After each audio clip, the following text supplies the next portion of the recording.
পানির ভাপের চিতই পিঠার স্বাদ এত মজার, সত্যি বলছি আমার নিজেরই জানা ছিল না। আসসালামু আলাইকুম প্রিয় দর্শক, আজ শেয়ার করব পানির ভাপ দিয়ে তৈরি একদম নতুন স্বাদের চিতই পিঠা। চিতই পিঠা আপনারা তো বানান, কিন্তু সেই একই রকমের, কিন্তু আজকে আমি বানিয়ে দেখাবো একদম ডিফারেন্ট স্টাইলের নতুন স্বাদের চিতই পিঠা।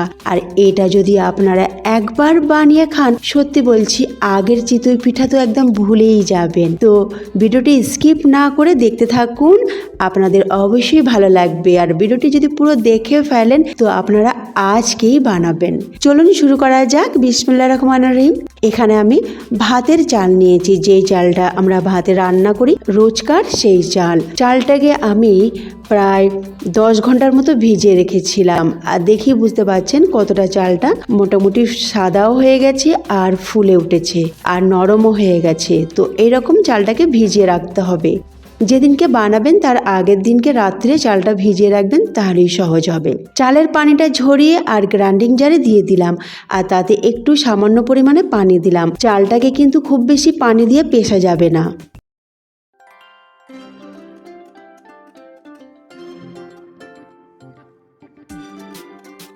দেখুন আমি এই রকম পিষে নিয়েছি। বেশ ভালো করেই পিষতে হবে, তবে যদি একটু সামান্য দানা দানা থাকে তাতে কোনো অসুবিধা নেই, তাতে কিন্তু খেতে আরও মজার হবে। এইভাবে সব চালটা আমি পিষে নেব সামান্য পরিমাণ পানি দিয়ে।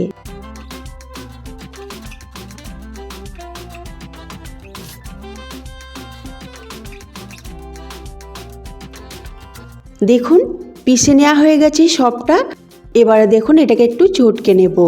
তো সামান্য নর্মাল পানি নেব, না গরম না ঠান্ডা। তো নর্মাল পানি দিয়ে এটাকে একটু চটকে নেব। আর আগেই বলেছি বেশি পানি দেয়া যাবে না, পিষে নেবার সময় আমি কমই পানি দিয়েছি, আর এখনও অল্প পরিমাণে পানি দিলাম। দিয়ে এটাকে একটু ভালো করে হাত দিয়ে চটকে নিতে হবে। আর এই পিঠাটা বানানোর জন্য বেশি রেস্টে রাখার কোনো প্রয়োজন নেই, মাত্র 10 মিনিট রেস্টে রাখলেই পিঠাটা তৈরি হবে।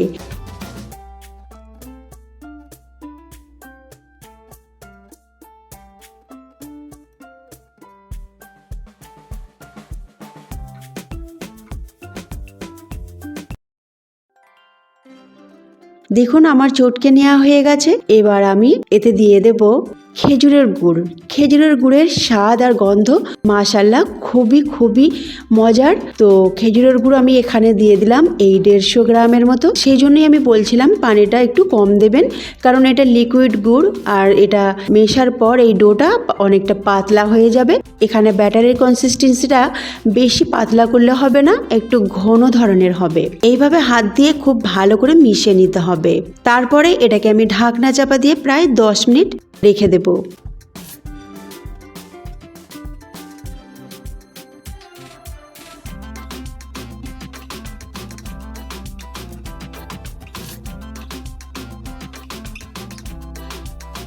দেখুন ব্যাটারের কনসিস্টেন্সিটা ঠিক এই রকম রেখেছি।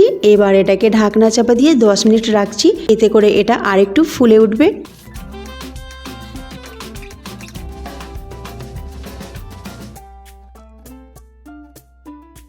10 মিনিট পর ফিরে এলাম। এবার দেখুন ব্যাটারের কনসিস্টেন্সিটা অনেকটা ঘন হয়ে গেছে। তো এই রকমই কনসিস্টেন্সি রাখতে হবে। এবার এতে আমি কিছু সিক্রেট উপকরণ দেব।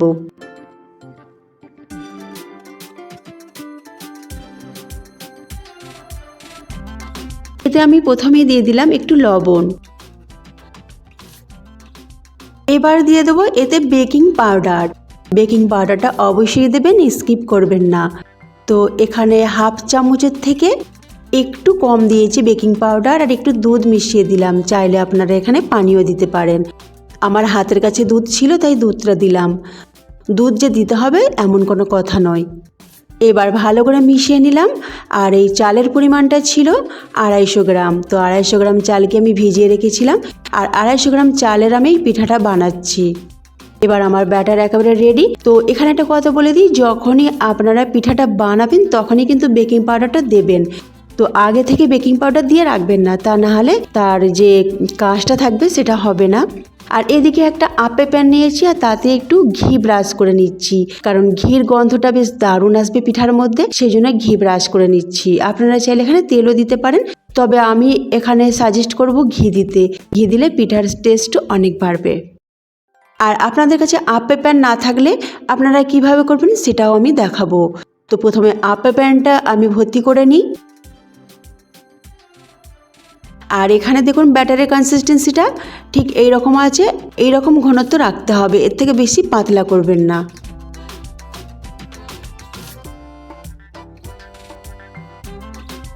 এবার আমি আপে প্যানে ভরে নেব।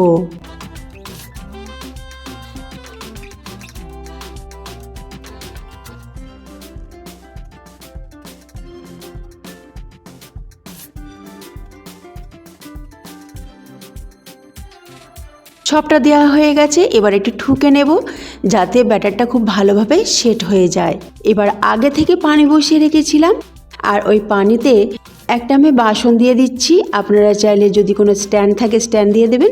আর তার উপরে এই আপে প্যানটা বসিয়ে দিলাম, তারপরে ঢাকনা চাপা দিয়ে 10 মিনিট এটাকে মিডিয়াম আঁচে সিদ্ধ করব।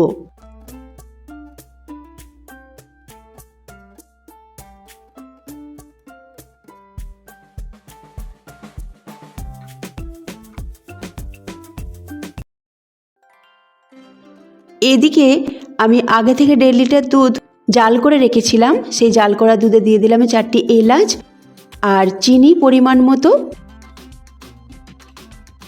আর একটু লবণ দেব, এই 1 চুটকির মতো, দেখুন এই রকম।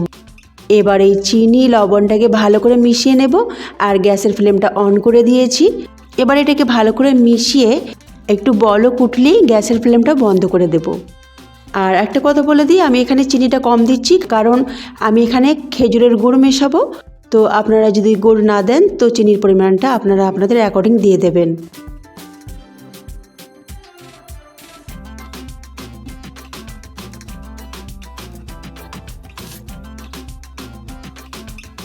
দেখুন দুধ ফুটে উঠেছে, এবার গ্যাসের ফ্লেমটা বন্ধ করে আমি এক সাইডে রেখে দিচ্ছি।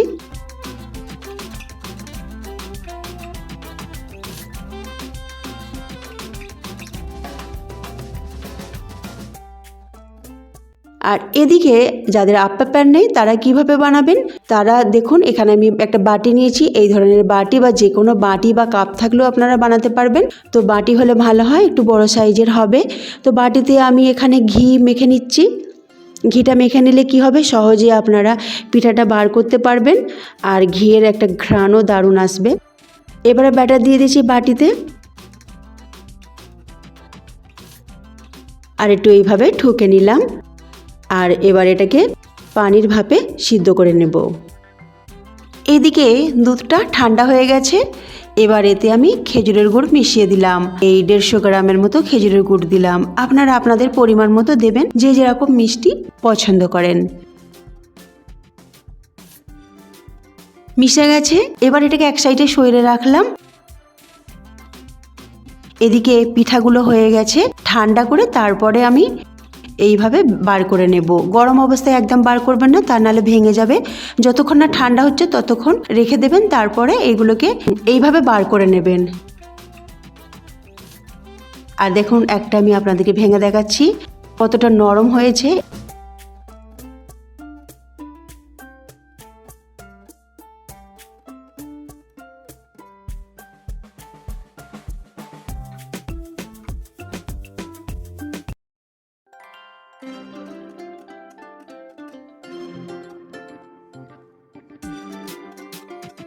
তো দেখুন পিঠাগুলো আমার সব তৈরি হয়ে গেছে, ঠান্ডাও হয়ে গেছে। এবার আমি দুধে দিয়ে দিচ্ছি। সবগুলো পিঠা দুধের মধ্যে দিয়ে দিলাম।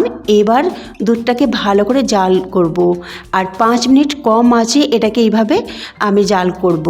এতে করে কি হবে, পিঠার মধ্যে দুধ ঢুকবে আর খেতেও কিন্তু খুব মজার হবে। তো আমি সারা রাত রেখে দিয়েছিলাম, রাত্রিরে বানিয়েছিলাম। তো ঠান্ডা ঠান্ডা এবার পরিবেশন করে নিচ্ছি। দেখুন মাশাআল্লাহ, দেখতে কত কত সুন্দর হয়েছে, আর খেতে বলছি সত্যি আমি বলছি এত মজার হয়েছিল আমি আপনাদের বলে বোঝাতে পারবো না। তো আজকের রেসিপিটি অবশ্যই আপনারা ট্রাই করবেন, সত্যি বলছি খুবই খুবই মজার হয়েছিল। আমি তো আবারও বানাবো, কারণ এটা আমাদের খুবই ফেভারিট পিঠা হয়ে গেছে। তো দেখুন আমি ভেঙে দেখাচ্ছি, এর ভিতরেও দারুণ ভাঁজ সৃষ্টি হয়েছে, আর ভিতরে খুব ভালোভাবে দুধও ঢুকে গেছে, যেহেতু আমি এটাকে 5 মিনিট ধরে জাল করেছি। তো 5 মিনিট ধরে জাল করার দরুন এর মধ্যে দুধ ঢুকে গিয়েছে, এগুলো ফুলে উঠেছে, আর মুখে দিলেই একেবারে যেন মিলিয়ে যাচ্ছে, এত দারুণ খেতে। আর চালটা খুব বেশি মিহি করে পেশা হয়নি, একটু দানা দানা রেখেছিলাম, সেগুলো খাবার সময় মুখের মধ্যে একটা দারুণ অনুভূতি হচ্ছে, আর দারুণ টেস্টও লাগছে। তো দুরকম ডিজাইনের আমি পানির ভাপে ভাপা পিঠা বানালাম। আশা করছি আজকের রেসিপিটি আপনাদের খুবই ভালো লেগেছে। আর যদি সত্যিই আপনাদেরকে আজকের রেসিপি ভালো লাগে তো অবশ্যই একটা লাইক দেবেন, তার সাথে অবশ্যই শেয়ার করবেন আপনার ফ্রেন্ডস রিলেটিভদের সাথে। আল্লাহ হাফেজ।